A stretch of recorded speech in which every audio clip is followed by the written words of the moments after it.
Well,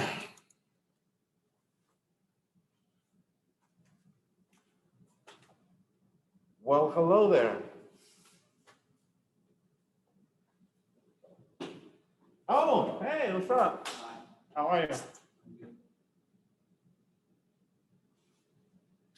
Guys, I just feel like there's not enough time, man. There's so much, like when I was preparing for today's lesson, there's so many relevant things I want to bring up, and there's so little time, and everything is so interesting, at least to a nerd like me.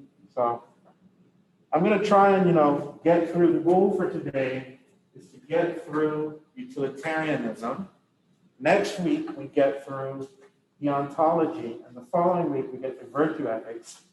And then somehow along the way, I'm going to figure out how to fit in examples, because ethics is practical, guys. So we need to talk about examples. We need to talk about abortion. We need to talk about the death penalty. We need to talk about euthanasia, assisted suicide, socialism,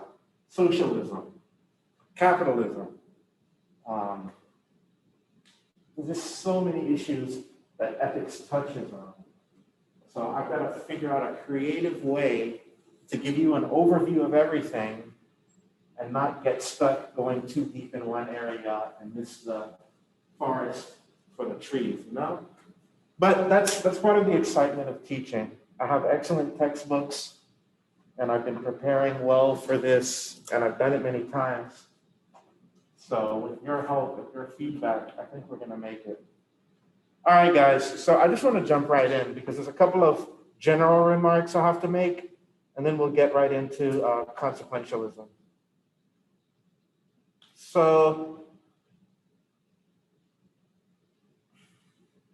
the general remarks that I want to make, they range in number, but I want to start with general remarks that will make you understand ethics from a historical perspective and also from a metaphysical perspective. Guys, metaphysics is still with us. I mean, technically, what metaphysics is, it's not that mysterious, and it is very mysterious. All metaphysics is non-physical aspects of the universe, of the world, of ourselves. That's what metaphysics is. Are there non-physical aspects or non-physical dimensions to our world, to what appears? And I think it's quite obvious that there is, right? The very fact that ethics is about values, that should already be a clue that ethics and metaphysics are going to have some overlap. Because a value is not a visible thing. Or do you think values are visible? I don't know. Do values appear? When you label something good or bad, right or wrong, same with beauty too, right? Like when you label something beautiful or ugly with aesthetics, are you really talking about the physical aspect of the world? Are you talking about what's apparent, appearance? Or are you talking about some non-physical or metaphysical aspect of what you're judging? When you judge something to be good or bad, right or wrong, those values have an actual location in space and time. This is something you need to think about. Because we call metaphysics the study of reality. But what if reality also includes things like values? What if they are part of our human nature, our human reality? So it might turn out that metaphysics isn't some separate part of philosophy from ethics. Perhaps they're actually overlapping, And one big part of this metaphysics that we're talking about, guys, one big part has to do with people like Leibniz. Guys, think about this. If Leibniz is right, and the world is made up of these substances called monads, and these monads are all independent of one another, remember the pre-established harmony? So you and I, what are we? According to Leibniz, we're monads. Right? We are monads. We are completely non-material or immaterial beings that are constantly engaged in the activity of perception. We have no parts, because parts are physical. And we are completely independent of one another. So we constantly are changing our perceptions. But no one is influencing us to do that. God pre-established a harmony between everything. So every substance runs completely independent of every other substance. And there's a kind of determinism there.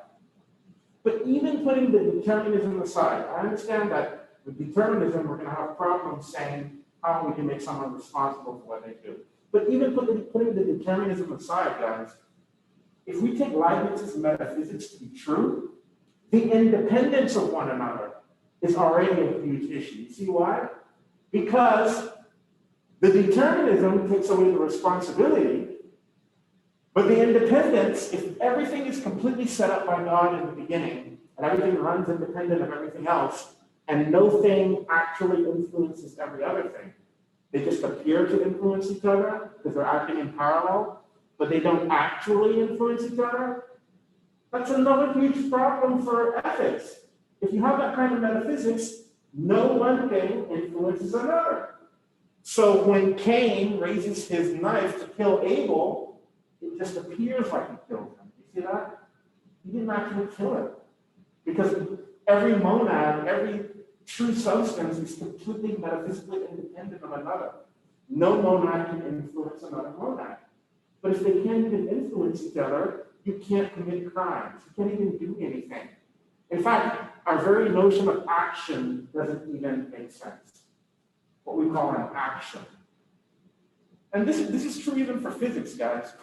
How can one thing influence another through electromagnetism or gravity? Well, according to Leibniz, they don't actually influence each other.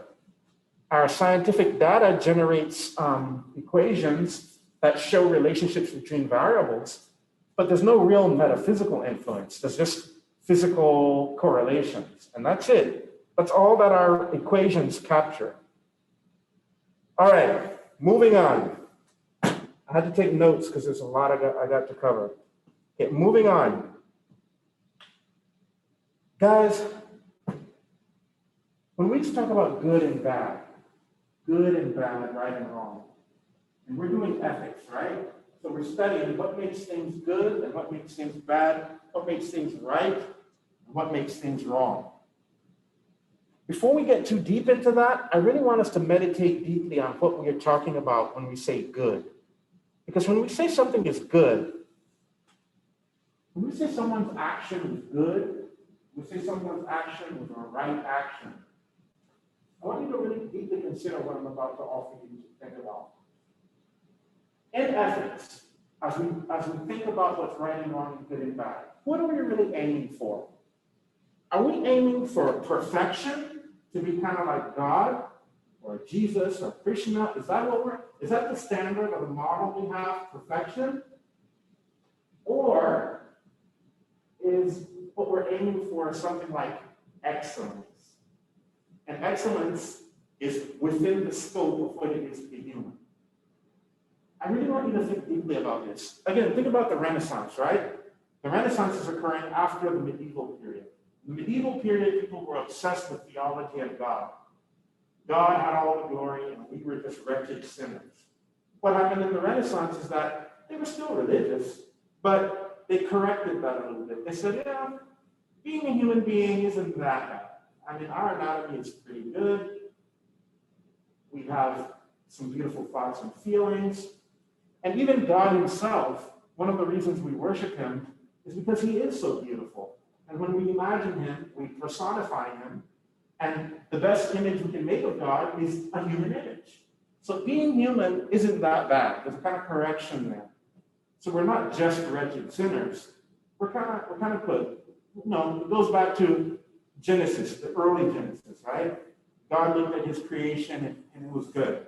So there's a kind of correction for that excess self-contempt, all right? Now, part of that is that as you look at human nature, you also begin to see, not everything that's good about being human necessarily comes from God's grace or, just God giving us gifts. If you really look at human nature, there are some excellences that we have. There's certain things that are vicious about us, but there are also some actual human, natural excellences. And we're going to study that in 2 weeks. They're called virtues. And that kind of ethics is virtue ethics. But when we talk about a human being reaching his full potential, what are we really striving for? What does that word full potential mean? A human being at his full potential, does that mean perfection, kind of like God, that kind of level? Or does a human being at full potential mean just excellence, right? When you think about excellence, think about something that has a function or a purpose, and then its performance relative to that purpose. So an excellent knife is a knife that cuts well, or an excellent laptop is one that processes data well, has good Wi-Fi. You get my point? It doesn't make sense to speak of a perfect laptop, but there can be excellent laptops.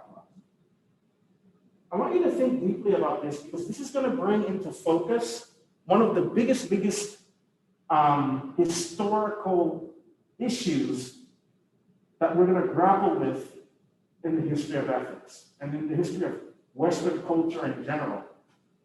Christianity, one of its beautiful things about Christianity is that it raised the standard for ethics higher than the pagan world had ever even dared to go. Here's what I mean by that. Jesus said, look, yes, of course adultery is bad. We all know that. The law is clear on that. But Jesus took it to another level. He said, not just committing adultery with the woman is bad, but what did Jesus say? He raised the bar. You know what I'm talking about? You have any idea what I'm talking about? Go ahead, Alexander. Jesus said that, it said that you commit adultery. Don't commit adultery. He said, but I tell you, if you look upon a woman with lust in your heart, you already committed adultery. What he said exactly. I'm going to repeat it. This is very important, guys. If we're in ethics, we need to understand there's pagan ethics and then there's Christian ethics. And these two are each going to have their own pros and cons.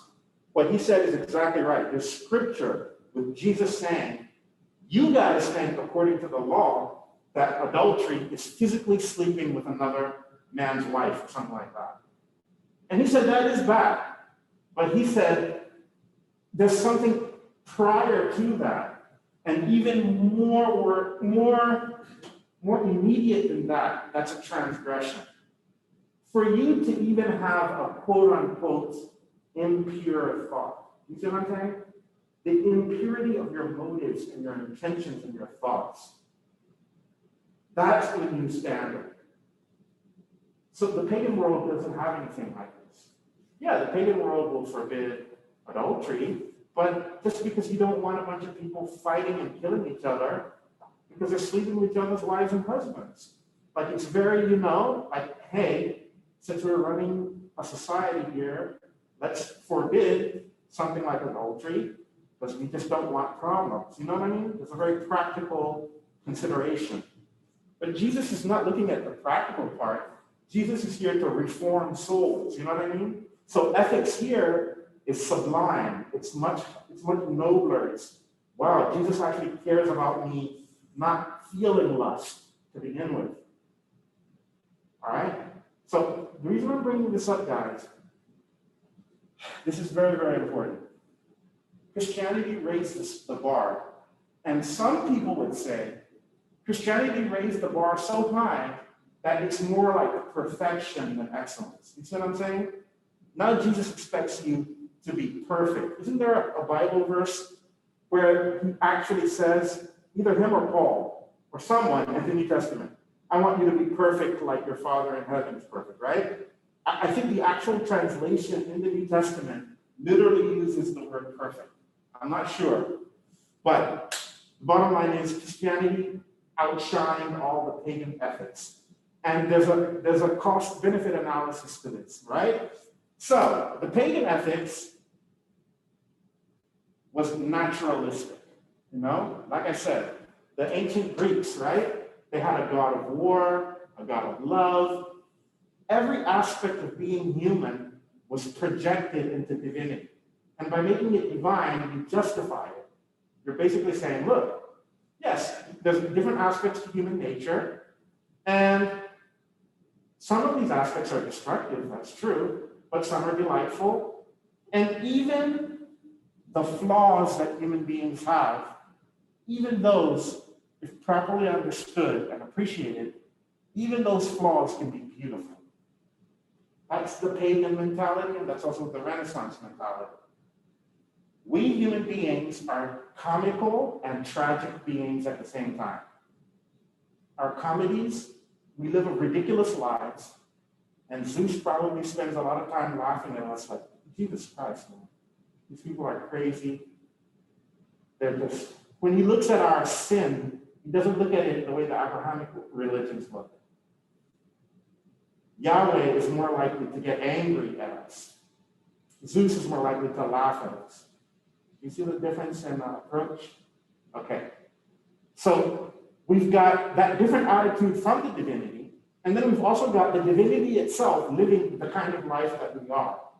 We've got divinities falling in love, divinities at war with each other. So again, if you have a divinity living the same life that we have, personifying us, you can think of that as a kind of justification, like, hey, the life we live must not be so bad because even the divinities themselves, they make love, they have love affairs, they do war, all right? They have their Platonamaki. So why am I bringing this up?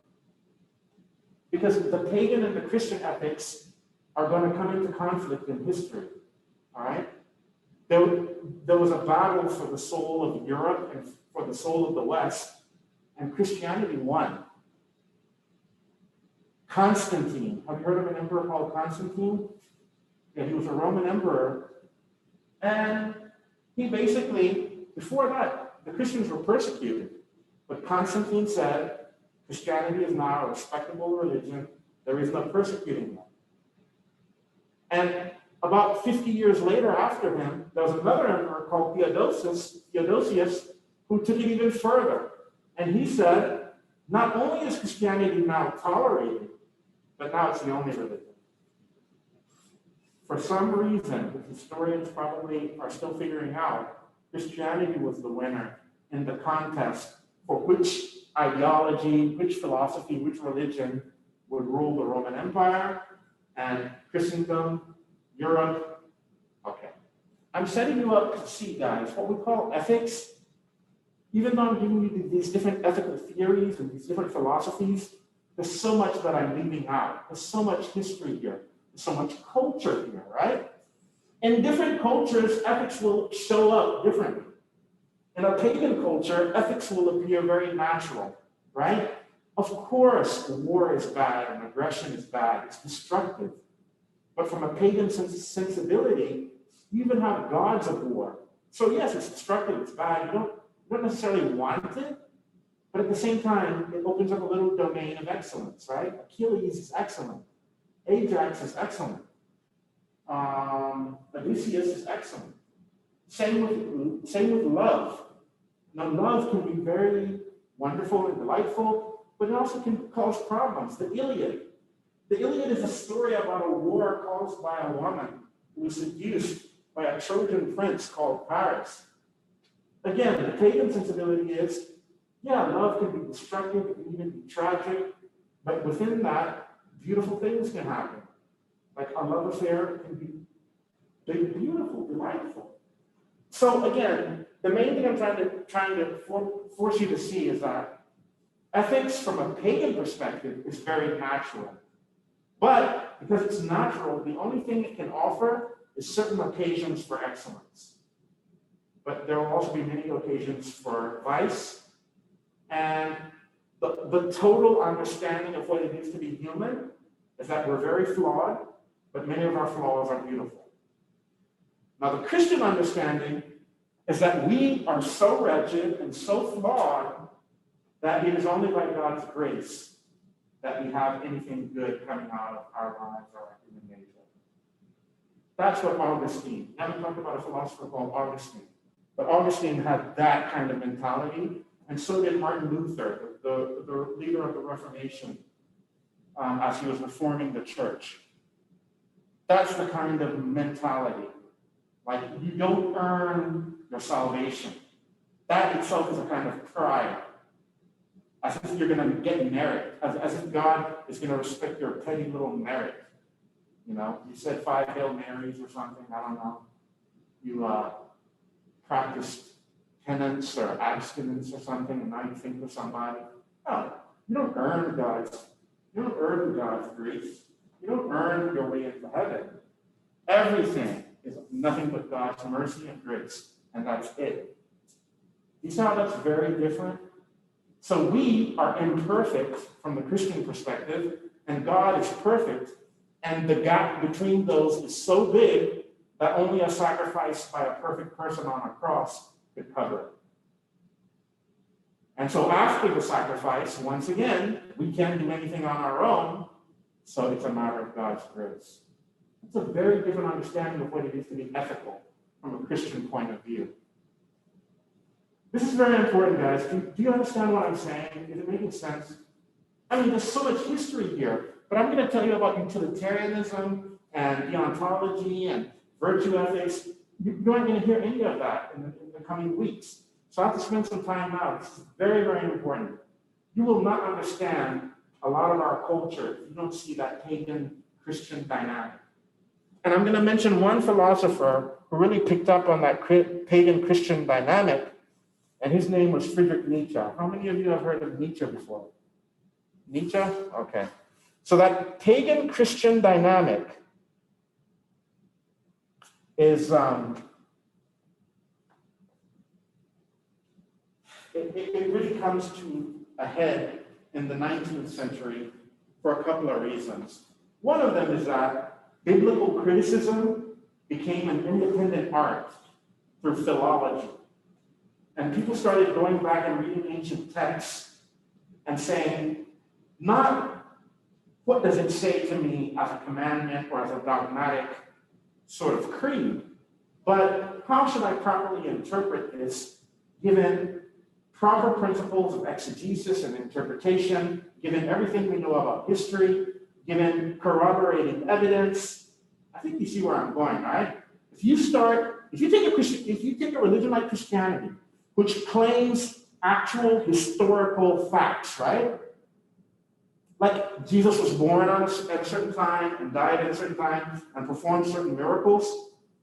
If you take a religion like that, that's not mythological, right? It's not talking about Heracles or Hercules and talking about mythological creatures. No, it's talking about an actual person. All right?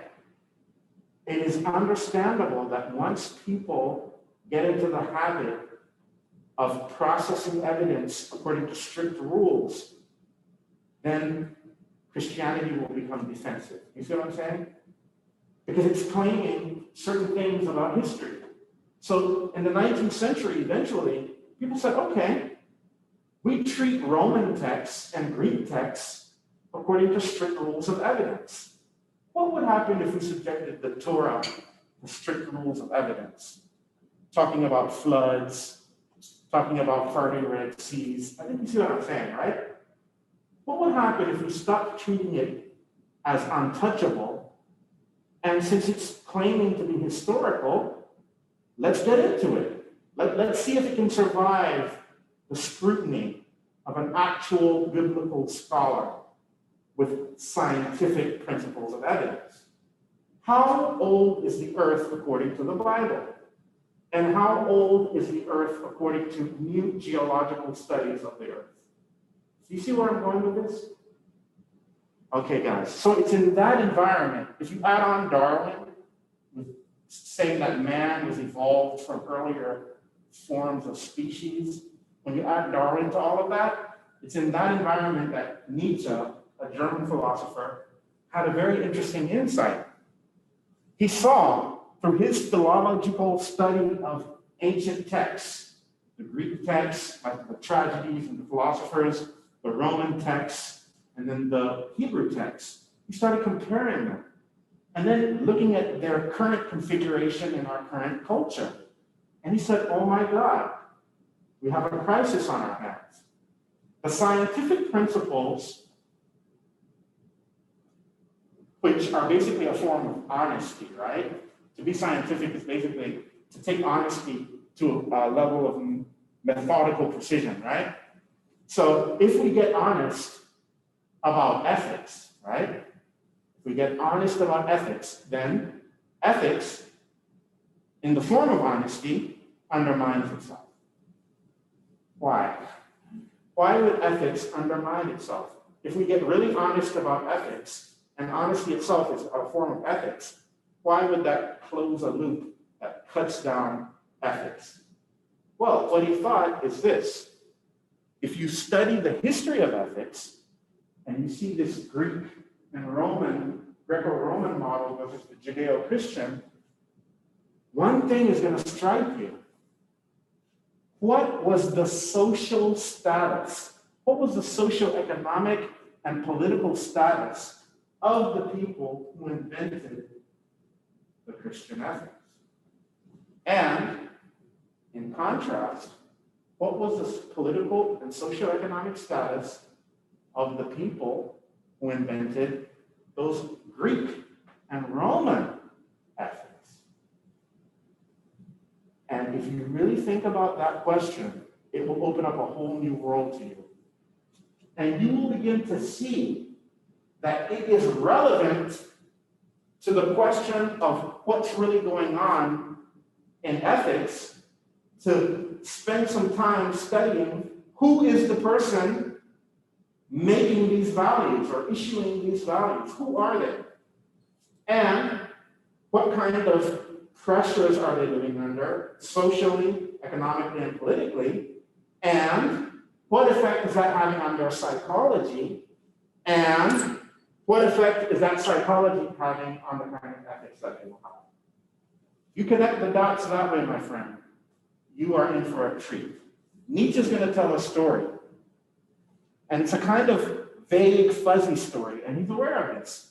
But he's going to talk about, at some point in history, there was what he calls a revaluation of values. What is he talking about? A revaluation of values. He's going to say that there are two basic types of ethics or moralities. One we might call a master morality, and the other one we might call a slave morality. Now, masters and slaves, the first thing that should come to your mind is social status, socioeconomic and political status, right? Masters are in one political and socioeconomic status, and slaves are in another socioeconomic and political status. Now, let's think through this. Let's get into psychology. And you can use what's going on even in our world today to get some hints at what he's talking about. What he says is, if you are a master in a certain society, that means you're an aristocrat or you're upper class. What kind of values are you likely to issue? So, he says, masters in any given society, people who are rich, people who dictate and dominate the society, and they do so not under any emergency or urgency, but they do so at their leisure, at their ease. These kinds of people are likely psychologically to have a certain kind of ethics. Their ethics is what Nietzsche calls a master morality or a master ethics, and their ethics will be an ethics that is very, very chill. They will call things good that basically correspond to the way of life they can afford. And what will be good? Leisure, luxury, comfort, beautiful women. In other words, that pagan sensibility in the Greco-Roman world, that's what he's pointing to. When you have a bunch of aristocrats who are a minority and then they've enslaved everyone else, of course they're going to invent philosophy and mathematics, and you can only do philosophy if you have leisure. You see what I'm saying? The delight, the pleasure in philosophy and conversation and platonic love affairs, all of this refinement. Refinement is the word. All of this delicate, delightful refinement is only possible with a bunch of people who are at leisure with themselves and at ease. They probably do a little hunting, They go to war every now and then, and that's about it. Everything else they do is spontaneous, chill, natural. And they're excellent at many things. They also see flaws, but even their flaws, they deify them in their theology. And not only that, they invent tragedies that are beautiful, and they show people like Oedipus and Ajax and Antigone as beautifully flawed. Even in their flaws, they're beautiful. So what is an aristocrat doing? He is glorifying his own position in the world. He's glorifying the beautiful things that correspond to his self-affirmation of who he is as a master. All right? Now pay attention to that. Now let's contrast that. Let's go to the oppressed people, the slaves. Psychologically, how is a slave likely to talk about his ethics? For the master, the first thing he notices is his own power, his own spontaneity, and he glorifies his own condition. He says yes to life. He affirms his life because he enjoys it. He's like, man, damn, this is good. I got all the beautiful women. I just go hunting every week. We engage in war sometimes. Got a very refined etiquette. I mean, my life is very aesthetic and chill.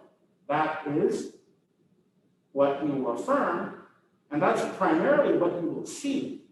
And then maybe in an occasional moment, he might glance to the side, and then we'll notice these really contemptible creatures called slaves.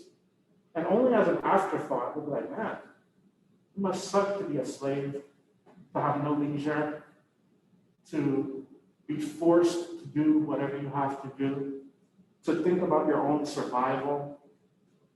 And a slave is barely an afterthought. I want you to keep that in mind. That's their psychology, and that's their ethics. Now let's look at the slave. What will happen when a slave philosophizes and does ethics? What is his psychology? Well, he's oppressed, right? So he can't affirm his condition because there's nothing glorious about it. So his starting point can't be the same as the master. The master starts out, oh, this is great. I'm on top of the world. I'm a leader. I was born.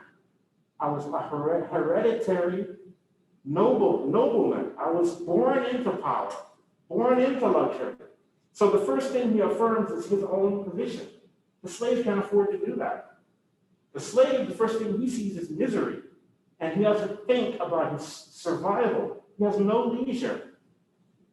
All right? Now, what will happen when this person philosophizes? What kind of psychology will he be working with to issue values? He will start not with affirming his own condition. He will start by pointing outward at what is evil and say, to be powerful in this world is evil. To be beautiful in this world is evil. You see what's happening? Psychologically, the slaves are giving the masters a bad conscience for being themselves, for being oppressors. Is this making sense? Are you following the story? I'm not saying this is a true story. It can be criticized, but you're going to see why. Again, I'm telling you these objective values and ethics are good and bad. A great thinker like Nietzsche says, hold on. Subjectivity is already one issue we have to cover. That's a burden. But what about the burden of psychology and socioeconomic status? People who rally around Bernie Sanders are probably very different from people who support Donald Trump. I'm not saying either side is better. I'm just saying that whatever conditions you live under will affect your psychology, and those in turn will affect your ethics. So even though these words good and bad will be used on both sides, they don't refer to the same thing. A master, when he uses the word good, he is referring to himself. And when he says bad, he's just referring to those dimly visible creatures who he can barely see, the janitors and the maids of this world. He feels contempt for them, and he might occasionally show some sympathy or even some obligation, but it'll be out of a feeling of his own power. Now, on the other hand, are an oppressed person, a victim, if you feel like you're a victim, if you have victim psychology, you are going to issue very different values, even though they might get used under the same label. So the master says, this is good, and whatever is not this is bad. And then the slaves in any society react, and they say, hold on, no. To be a predator is bad. To have claws and fangs and poisonous fangs, that is bad. And therefore, what is good for the slave, it's not affirming his own existence, it's rejecting whatever the master is. Do you see what I'm saying? This is extremely controversial, guys, because there's a figure who immediately comes to mind. He gave a sermon. It's called the Sermon on the Mount. You know what the Sermon on the Mount is? What does he say in the Sermon on the Mount? Blessed are who? Does he say blessed are the masters? Does he say blessed are the powerful and the beautiful and the aristocrats and the nobility and the strong and the ferocious? Are those the people who he celebrates? No, he says, blessed are the meek, the mild, the poor in spirit.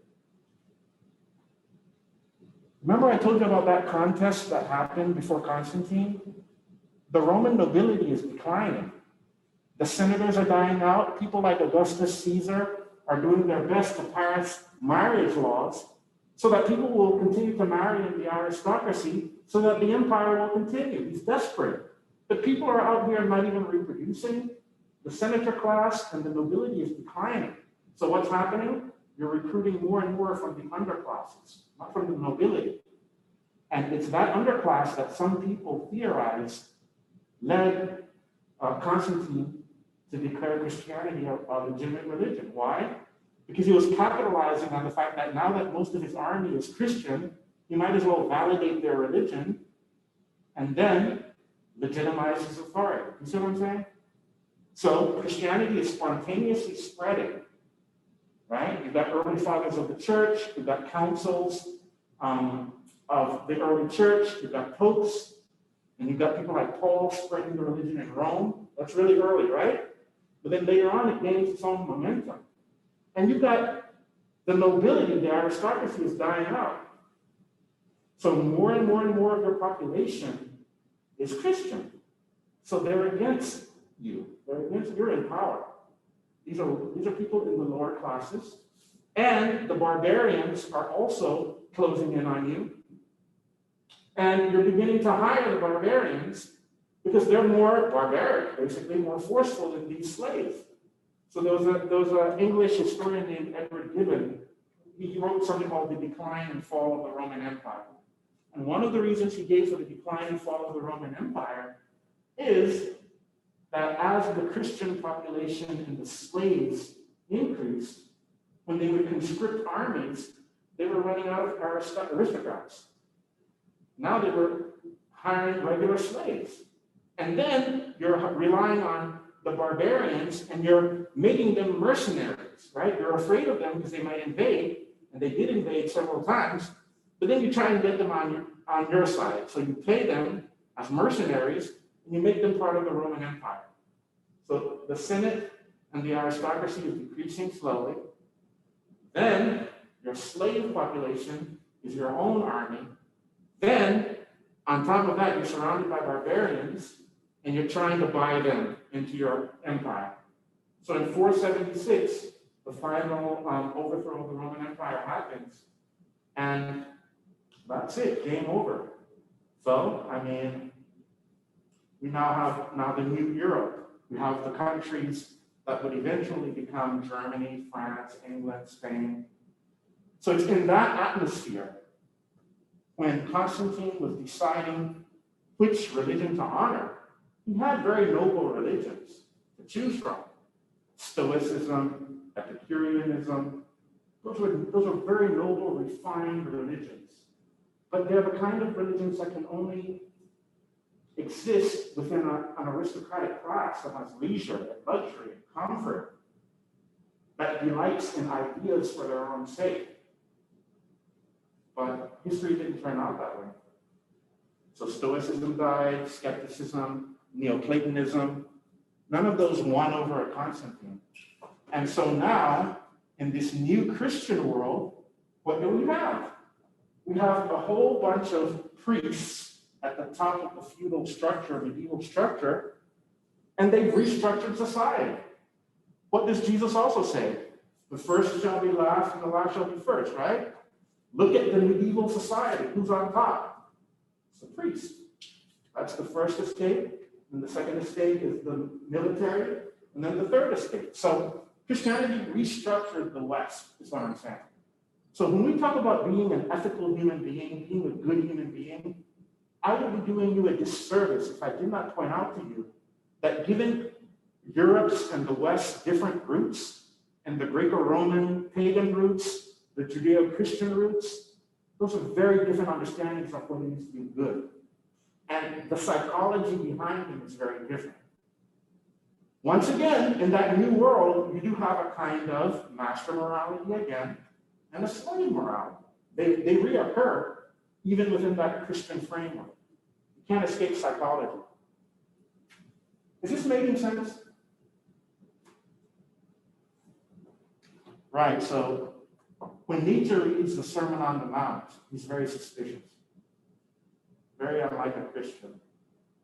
I'm sure there are many Christians who just read the Sermon on the Mount and their heart leaps up and it's a joyous feeling, right? Who wouldn't want to be told that blessed are the peacemakers, blessed are the meek, blessed are the mild? Then along comes Nietzsche and says, wait a minute. Something happened historically, which he calls the revaluation of values. You see why he would call it that? The masters were on top a long time ago, and then at some point in history, the slaves, led by priests, revalued everything that the masters valued. And the things that they called good, they called bad, and the things they called bad, they called good. You see that? That's what we mean by a revaluation of values. He also calls this the slave revolt in morality. He calls it the slave revolt. The slaves revolted against the masters, and that is where we get our new world. Any questions? Just have a few more points before we move on. I find this fascinating, actually. Nietzsche was the first philosopher I ever truly fell in love with. I was like blown away because I had grown up in a very Christian and Catholic environment, and I had never understood that values are subjective. Like, you can't just say what someone calls good is objectively good. You have to think, what kind of psychology is behind that? You know, you have to know the history of the Hebrews, the history of the Jews. Who were they in Europe? Who were they in Egypt? Is it relevant to what they would call good and bad? You see what I'm saying? That's what Nietzsche woke me up to. I'm not saying that he's right, but it certainly is very fascinating to integrate psychology and ethics that way. All right. So to finish up with Nietzsche, we're going to talk about Nietzsche a little bit in existentialism. So what is Nietzsche basically saying? Look, these slaves, because they're oppressed, they're living kind of unhealthy lives, they're sickly. What will happen when a really, really sick person with bad mental health does ethics? Well, he's going to talk about weak things, right? He's going to say, blessed is it. It's blessed to be weak. That's basically what he's saying. I'm afraid of anything with fangs or claws, so that's outlawed. So the only thing that is allowed is being weak. Now, they're not going to come out and say that. They're going to talk about being mild and meek. You see what I'm saying? Everyone should be like a sheep and follow the shepherd. That's coded language. All right? So Nietzsche, basically, what we're going to see in existentialism, he is going to try and bring back those Greco-Roman values, the Renaissance, that kind of thing. Say, no, it is amazing to be human. And there are certain things that are flawed about us, but they're beautiful if they're properly understood. And if you get creative about being human and artistic, you can make something beautiful out of this material. And therefore, he's an existentialist. Why? because it's going to turn out that life is worth living if you live a life of true vitality. You see that? So it's going to be more like the master. There's going to be something you're going to preserve from the slave, which is the kind of, for lack of a better word, the mendacity or the cunning.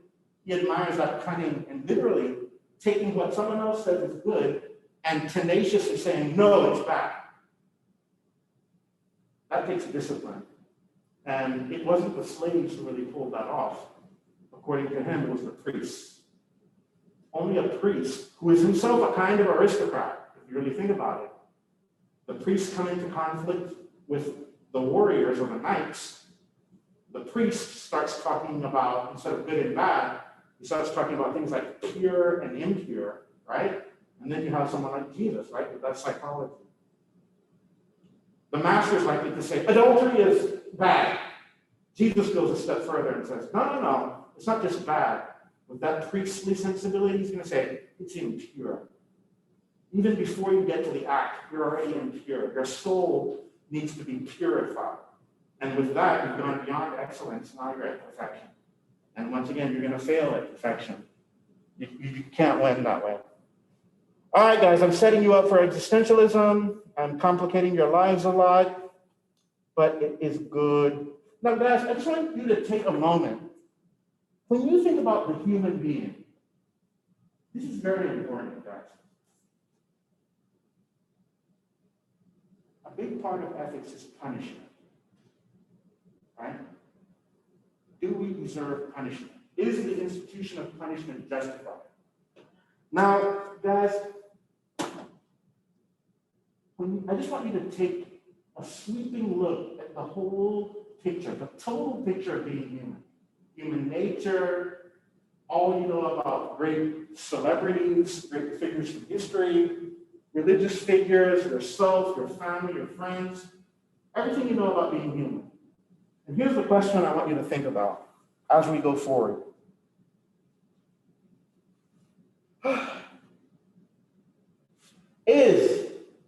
When you think about the human being, do you see in your mind something totally malicious and responsible for evil motives, totally just base and contemptible and completely just worshiping evil, almost satanic? Is that what you see when you see a human being?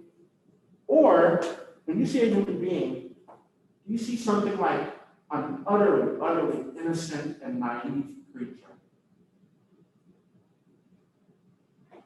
And I just want that to sink in with you.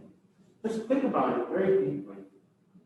Because as I mentioned last class, I really don't think that any zoologist or botanist or biologist really thinks there's such a thing as an evil tiger or an evil bear or an evil cobra. I would love to interview biologists and zoologists on this. I really would. I really don't think so.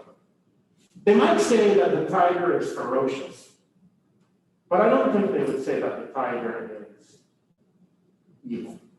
I really just don't. They instead would just admire its morphology and its physiology and its place in the ecosystem and in the balancing forces of nature. And I think they would leave it at that. So now, when man deals with himself, why does he tend to become so harsh? Why do we tend to think of ourselves as worthy of damnation, worthy of... You see where I'm going with this? And that's religion, right? Many religions say, you know what? You are an evil, evil thing. You are rebellious. You're sinful. You are wretched. Is that what you see when you see an infant, a teenager, an adult, or a person on his deathbed? Is that an innocent and utterly naive person living his life in a very dim-lit environment, staggering in darkness for most of his life? Or it's just like Lucifer. Are we just basically little Lucifer, little Satans, messing up everything, and full of evil motives and convoluted desires? I don't know, what if we're like naive to our nature? Very good point. Oh man, that's a good one. We're naive to our own inner. Yeah, so someone like Jesus woke us up to how wretched we are. Apostle Paul, people like that. Yeah, that's a good point. I just want that to sit in the back of you because remember, ethics is all about being judgmental. I know we're not supposed to be judgmental generally, but in ethics, it's all about judgment. And so we're going to call this good and that bad and that bad and that good, abortion, capital punishment. But don't forget to zoom out and look on the human being himself. What's the overall verdict on that? What is the human being? And is ethics the right thing to judge the human being? Or is it art, like aesthetics? Because once again, Nietzsche thinks that if you really want to judge the human being, you've got to judge him in the context of art and aesthetics. Ethics is not good enough. If you want to judge whether or not human life is worth living and whether or not we actually are good, then art is the studio in which you can figure out whether or not a person is a valuable person, including its flaws. All right? Okay. Good. All right, guys. So we're heading into now formal ethics. Formal ethics. We talked a little bit about religion. We're going to make one remark about it right here. Many religions that are theistic have a very particular opinion about what makes an action right or wrong. It's called divine command theory. And divine command theory basically says, look, if you want to figure out whether or not an action is right or wrong, you need a kind of moral law that will actually judge some things as right and some things as wrong. But that moral law can't come from anywhere. It certainly can't come from a human being. So you need a special type of moral legislator, someone who is a lawgiver to give that kind of law. And if you don't have that lawgiver, it's like Dostoevsky said, everything is permitted. Like, we're just animals. There is no right and wrong. We can consume each other, and it will be perfectly fine. But to a divine command theorist, there is no nihilism, and there is no moral relativism either. It's very clear that we shouldn't steal, we shouldn't kill, we shouldn't lie. And what makes those things wrong is that God, a moral lawgiver, issued the commandments that make those things wrong. That's divine command theory. Before we get into consequentialism and deontology and virtue ethics, I'm not going to spend a lot of time on divine command theory, but I am going to say it is very, very interesting to think, if there is no God, what could possibly make something right or wrong, especially objectively right or wrong, or intrinsically right or wrong, right?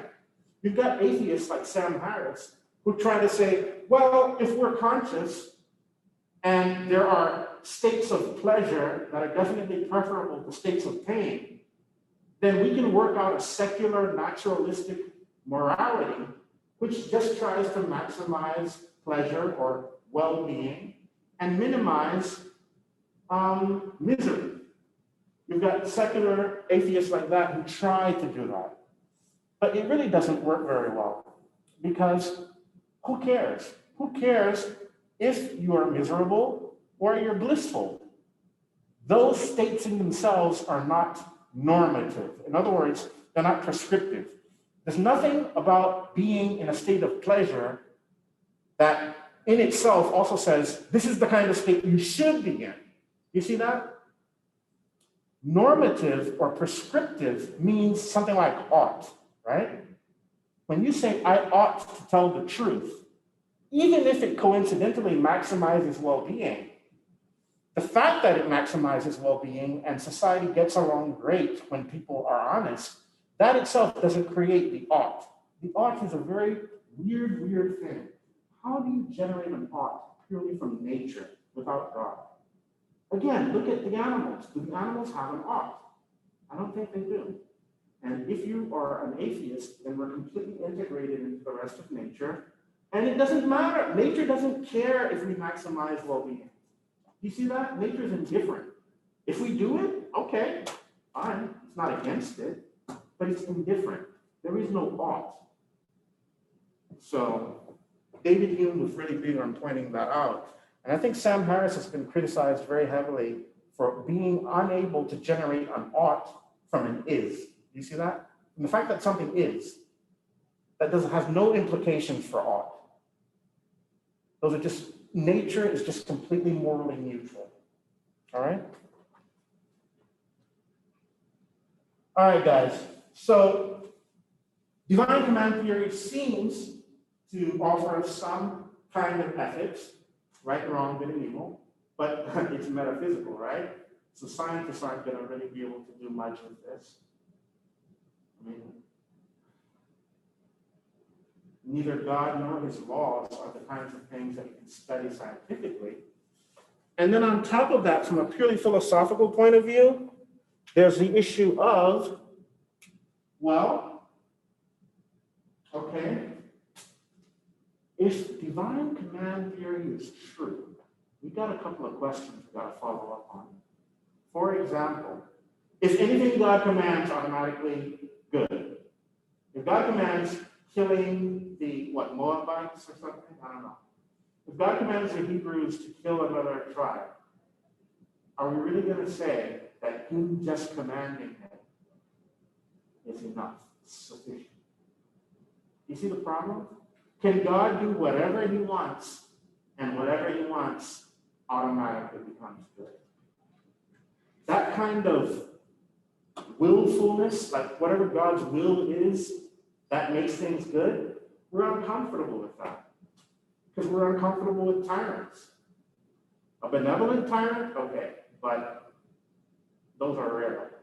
Usually a tyrant does whatever he wants. And so we have these intuitions, we have a conscience. So I'm like, really? If God said, kill all the, immigrants, we would pause. I don't think we would just automatically obey. And that shows that there's something going on with us that's in tension with the divine command theory. There's something incomplete. Maybe good and bad are not just ethical, maybe they are metaphysical. That's true. But we still have that independent scrutiny. You know what I mean? We distance ourselves from it and we say, hold on, kill all the homosexuals? Really? Stone the homosexual. Is that what you're saying? The fact that you said it makes it right. See the problem? And then on the other hand, you might say, okay, God is not arbitrary. He doesn't just wake up and throw off his PJs and kill the homosexuals. He's not whimsical, right? But if he's not whimsical, that generates another problem. Why? Because if God has to consult some independent standard to figure out what's right and wrong, well, then can't we do the same? What role is he playing? You see what I'm saying? There's an independent standard and God consults it. So in order for God to figure out what is pious or what is good, he looks at some platonic value. But if he looks there, that means he's getting it from outside himself. Well, then what role is he playing? You see that? That's a problem. So why can't we access the standard ourselves for reason or something else? So I'm just setting you up. We're not really going to talk a lot about divine command theory, but these are some of the issues that come with it, all right? And now, ladies and jelly spoons, we have 15 minutes to introduce consequentialism. Maybe we'll continue a bit next time. But consequentialism basically is this, guys. As the name suggests, there's one ethical theory that basically says if you want to figure out what's right or wrong, then if you want to find out if an action is right or wrong, you figure out the relationship between that action and its consequences, its outcome, the results. And that's the broad understanding. That's a whole family of philosophies. They're all under the umbrella term consequentialism. I'm going to talk about three big parts of this. One is something called ethical egoism. Guys, this is a very interesting topic. There's psychological egoism and ethical egoism. Psychological egoism, which I think really has its deepest roots or its most explicit roots in the Enlightenment. Psychological egoism says this: regardless of what a man says or feels or does, everything that he ever does is always in his own self-interest. So that's psychological egoism. That is, no matter what a man says, don't listen to what he's saying, don't even pay attention to what he's doing. Just always remember that whether it's consciously or unconsciously, whatever a man does, it's always in his own self-interest.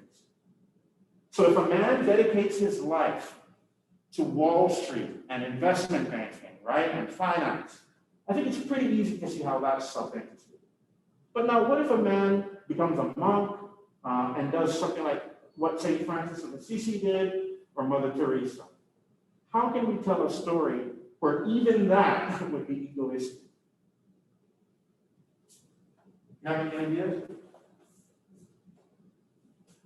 Egoistic just means it's in their own interest. They look like they're selfless. They look like they're being selfless, but really they're gratifying their own desires. And they are satisfying, indulging their own egos. Well, I mean, just think of it this way, man. We're all different, right? Think about subjectivity. If every man is different, then his motives are different, and therefore what gives him pleasure is different. There are things called sadomasochism, right? BDSM, I don't know if you've ever heard of it. There are people who get pleasure in receiving pain. People are built different. So this is a gentle reminder about subjectivity, right? Yeah, the person on Wall Street, everyone can say, oh, he just cares about himself. He's a narcissist. He doesn't care about anyone else. He has a big ego. All right, but what about a saint? What about a martyr? What about Mother Teresa? Really? There's no self there? A psychological egoist would tell a very different story about all those selfless actions and speeches. Maybe he's built differently, but he's still honoring his own ego, and that's what motivates him to do whatever he does. So if he helps someone, then he helps someone because he's the type of person who gets pleasure out of helping someone. So this thing called altruism is still egoistic. There is no pure selflessness. You see that? It's a very powerful theory. I'm not going to get into all the objections and replies to it. I'm just putting it out on the table. Now, let's continue. Ethical egoism is different from psychological egoism. Psychological egoism says whatever a man does, he always does it in his own self-interest. Ethical egoism says a man should always act only on his own self-interest, and whatever he does in his own self-interest is good. The criterion for figuring out good and bad is that you acted in your own self-interest. The criterion for figuring out good and bad is whether or not you acted in your own best interest. Now, guys, focus on this, right? In your own best interest. I have to emphasize that, guys. Playing video games and stuff might not be in your own self-interest. So even though ethical egoism sounds like it's self-centered, remember the phrase is in your own best interest, right? So there's a standard. In order for your actions to be good, you must be acting in your own best interest. So this does not mean, oh, no, every day is Friday, I'm in my PJs playing video games. It doesn't mean that. It means there's a standard. You have to act in your own best interest. And that might mean work, that might mean socializing, and it even might mean being quote unquote selfless. Not real selflessness, but it might be in your best interest to cooperate, you know what I mean?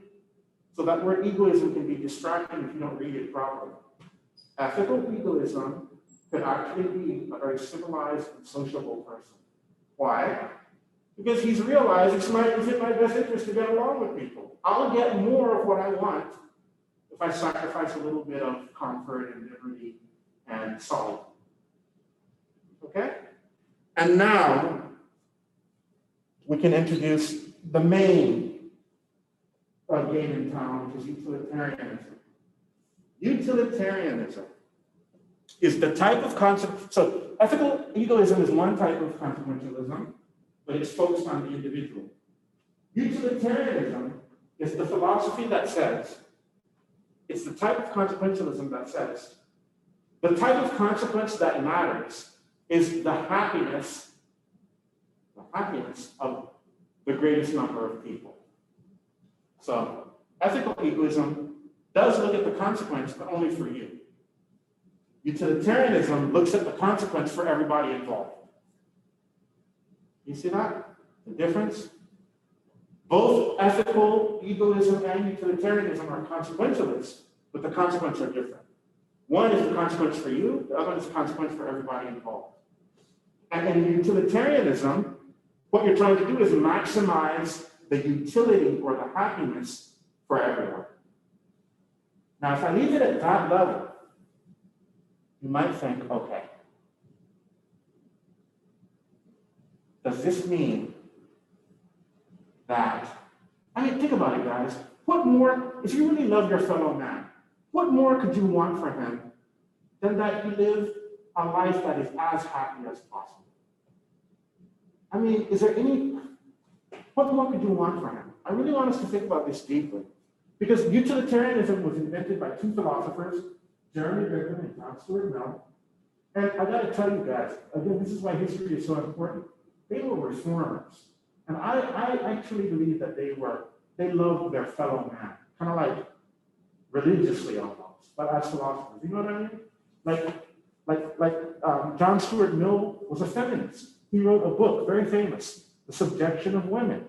He criticized the way women are mistreated in society in the 19th century in England. He cares. He really cares about women being treated like property, second-class citizens. So this utilitarian stuff, it might sound very, philosophical and technical, but these are human beings. They care about their fellow human beings. And they're trying to reform the laws, the government, everything. They really, really care. So I want to ask you, if you really have a moment when you're not solipsistic and you don't believe you're the only mind, so if you believe there are other minds out there and you care about them, can you think of anything better than that they feel bliss, happiness, pleasure, and at a maximum level? I really don't, this is very serious. I don't even think we can proceed until we confront this issue. There are different aspects to being human. Is pleasure the most relevant aspect of being human from an ethical perspective? Or is there some other consideration? If I love my fellow man, what more can I want for them than that they experience bliss, just delight, just very refined pleasure? Is there something more? Is that it? Is that the end game? Because the reason I'm asking is, if we agree on that, then what are we doing? Let's get together and organize society in a utopia where we maximize pleasure for everybody. That's what they were trying to do at that time. I don't know if communism does that. I don't know if capitalism does that. I don't know. But we have to start with first principles, the basics. Is the thing most honorable in my fellow man his capacity to feel pleasure? Or is there something even more important than that? I don't know the answer. These are difficult questions. When you think of a man, when you think of a woman, when you think of a child, when you think of a human being, how relevant is the fact that that person can experience terrible, terrible pain and blissful, blissful pleasure? How relevant is it? Is it the end game? Is it sufficient by itself? Is that the only thing we need to know? And if it's the only thing we need to know, is it relevant what kinds of pleasure? Or is it just the maximum? Is it just the quantity and not the quality? I mean, if you love your fellow man and you realize that heroin will give them the highest amount of pleasure, is that the end game? You don't need to think anymore. You just give as much cocaine and heroin as possible, so that there's a huge spike and plateau that goes on forever and ever and ever. I know I'm being funny, but this is very serious.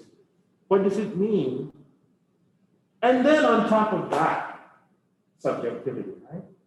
What if pleasure is different for every person? You see, the type of utilitarianism we're looking at is called hedonistic utilitarianism. It defines happiness in terms of pleasure and pain. Kind of like a hedonist would. That doesn't mean that Jeremy Bentham or John Stuart Mill was a hedonist. No. They were Epicurean, especially Mill. They had very refined senses of what delicate, delightful pleasures are. They avoided overeating and partying and just binge drinking and orgies. And no, that was very rough. That would actually give you pain because there would be a lot of loss and detachment afterwards. There would be after effects. But in terms of refinement, they were kind of like Epicurus. I don't know if you know Epicurus, but Epicurus was a very refined philosopher from the Hellenistic period. And he advocated a life of just delicacy. He said, we have the capacity for pleasure, but even more than that, we have the capacity for delicate pleasures, intellectual enjoyment, contemplating geometry, thinking about ideas and having refined conversations, isolating ourselves from the turbulence and the craziness of the world, and then fellowshipping on a regular basis, just enjoying each other's company. Am I out of time?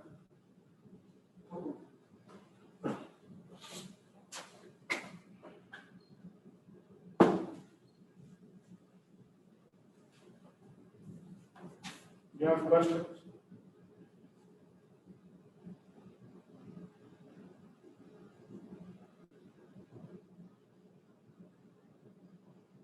All right, guys. So what we're going to do next class? Go ahead. I've got the definition that you gave for each ethical, psychological, egoism, and utilitarianism, but I didn't quite get the general definition you gave on consequentialism. Oh, yeah. Consequentialism. Consequentialism, guys, is the ethical theory that says the way you figure out what's right or wrong, whether an action is right or wrong, or whether or not a person is good or evil, or good or bad, is by looking at the consequence of the action. So the outcome, the result, that kind of thing. So you look forward into the future. Before you perform the action, you look forward into the future and you say, if I'm going to figure out whether or not this action is right or wrong, the only relevant thing is what kind of consequence it's going to have. Right? Guys, we have a lot more to cover because we still have to talk about, some of the differences between Bentham and Mill, the implications for political philosophy, and also all the objections and replies. These are burdens that you must bear. All right? Okay. So I'm just going to take attendance and then we go.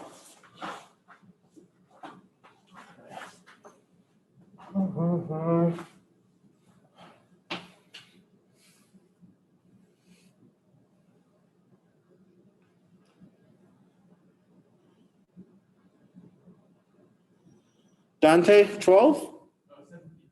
17. Nick? 12. Nick is 12. And then I think, Alessandro, you're 8, right?